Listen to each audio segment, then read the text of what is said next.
आज एक खबर ने तहलका मचा दिया है मेरे पाकिस्तानियों। Every state legislator, every American businessman who you talk to really wishes that they could apologize to India for the unexcusable behavior which we now see coming from the Oval Office. And mister Michael Rubin कह रहे हैं कि every American businessman से अगर आप बात करिए तो ये चीज सामने आती है कि उसका दिल चाह रहा है कि भारत से वो माफी मांगे, और यही बात हम लोग 2-3 दिन से कर रहे हैं कि अमेरिका में इस टाइम जो सेंटिमेंट है वो भारत के साथ है। वर्दी में मौलाना है, वो कट्टरवादी जो सोच है पाकिस्तान में कट्टरवादियों की, वो उसके समर्थक हैं, तो इसलिए वो वर्दी में उसामा बिन लादेन कर जो जनरल जियाउल हक ने जिस तरह से पाकिस्तान में शरीयत कानून लागू किया था और खुलेआम कोड़े मरवाए जाते थे पार्कों में लोगों को, उस तरह से कुछ उसी तरह के ये जनरल मुशर्रफ से फर्क है ये। और ये कह रही है कि पहले हम 12 ड्रिंक्स $9 की लेते थे और अब डबल से ज्यादा कीमतें हो गई हैं, इन्फ्लेशन 135% है। तो यह है कि अब मजीद बढ़ेगा, अब और ज्यादा मामला खराब होंगे। और ट्रम्प जो है टैरिफ का गेम इंडिया के साथ खेल रहा है, जिसको इंडिया अनफेयर बोलता है, तो दूसरी जानिब जो है इंडिया रशिया के साथ मेडिसिन की बहुत बड़ी डील करने जा रहा है। एक चीज को उन्होंने बड़ा एंजॉय किया है हिंदुस्तान की मीडिया ने कि जनरल आसिम मुनीर ने खुद मान लिया कि हिंदुस्तान एक मर्सिडीज है, एक फेरारी की तरह दौड़ सकता है, पाकिस्तान एक डंपर ट्रक है। That Prime Minister Modi is standing up for India's rights is going to be the episode that historians remember, where the United States truly learned that you cannot kick India around. हम लाते हैं talk shows और unlimited entertainment सिर्फ YouTube पर। अगर आपने अभी तक हमारा चैनल सब्सक्राइब नहीं किया तो अभी सब्सक्राइब करें और बेल आइकॉन को क्लिक करके हमारी लेटेस्ट वीडियोस के बारे में अपडेट जानें। ये वो पल हैं कि जहां पर भारत अगर अपनी कसौटी पर खरा उतर गया तो आने वाले वक्त में एनालिस्ट एक्सपर्टोरियंस इस पीरियड को याद करेंगे कि भारत ने इस दुनिया को एक नया वर्ल्ड ऑर्डर बनाकर दिया था। क्योंकि हमने ये देखा है कि इंडियन माइंडसेट ये है कि नेशनलिज्म पे कोई कॉम्प्रोमाइज नहीं, धंधा तो हम कहीं ना कहीं से कर ही लेंगे। हम 12 ड्रिंक्स $9 की लेते थे और अब ये कह रही है कि पहले हम डबल से ज्यादा कीमतें हो गई हैं, इन्फ्लेशन 135% है। तो यह है कि अब मजीद बढ़ेगा, अब और ज्यादा मामला खराब होंगे और इसका असर आम आदमी की जिंदगी पे पड़ता है। अजीज दोस्तों, दुनिया भर में जो सेंट्रल बैंक है ना, उनकी पोजीशन यह है कि अमेरिका की सेंट्रल बैंक ने फेडरल एक्सचेंज इनका जो है जो रिजर्व $77 बिलियन का नुकसान किया है। बैंक ऑफ इंग्लैंड ने $40 बिलियन का नुकसान किया है। यूरोपियन सेंट्रल बैंक $9 बिलियन का नुकसान किया है। रिजर्व बैंक ऑफ इंडिया ने $31 बिलियन का प्रॉफिट किया है। अब इसको जो इंडिया पे गुस्सा है ना, उस पे एक लंबा डिटेल प्रोग्राम बन सकता है।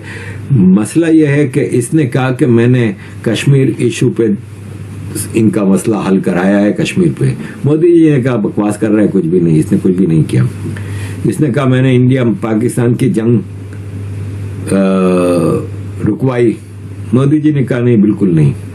इसने कहा मैं कश्मीर के मसले पे मेडिएट करता हूं। मोदी जी ने कहा नहीं।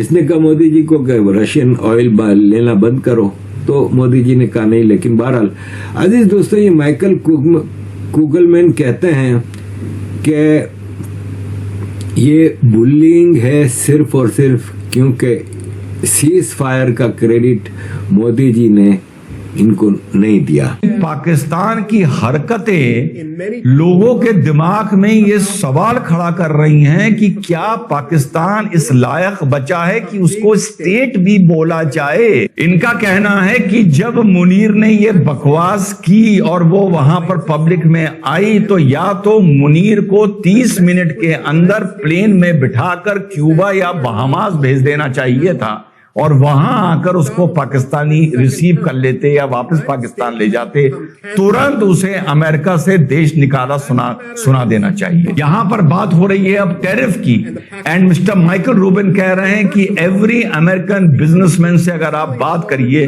तो ये चीज सामने आती है कि उसका दिल चाह रहा है कि भारत से वो माफी मांगे, और यही बात हम लोग 2-3 दिन से कर रहे हैं कि अमेरिका में इस टाइम जो सेंटिमेंट है वो भारत के साथ है, और इंडिया बिल्कुल सही है कि वो अपने अधिकार के लिए, अपनी प्रायोरिटी के लिए, अपनी सॉवरेनिटी के लिए लड़ रहा है, and Donald Trump is a hypocrite. And the fact that Prime Minister Modi is standing up for India's rights is going to be the episode that historians remember, where the United States truly learned that you cannot kick India around. जी हाँ साथियों, ये बात आपके भाई ने 8 अगस्त को बोली थी, जरा सुन लीजिए। मैं इस नजरिए से देख रहा हूं कि आने वाले वक्त में यकीन करिएगा, अगर भारत कसौटी पर खरा उतर गया, ये इम्तिहान पास कर गया, तो ये जो हफ्ता है या जो महीने बीत रहे हैं ना,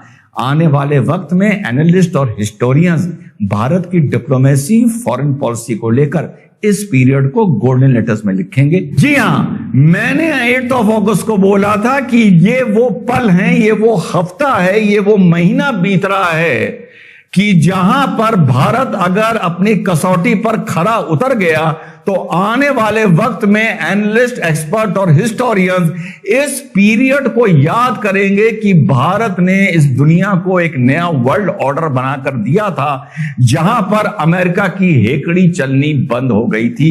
और यही बात माइकल रूबिन साहब ने, जो एक्स फॉर्मर ऑफिशियल है पेंटागन ने, एग्जैक्टली यही बात बोली है।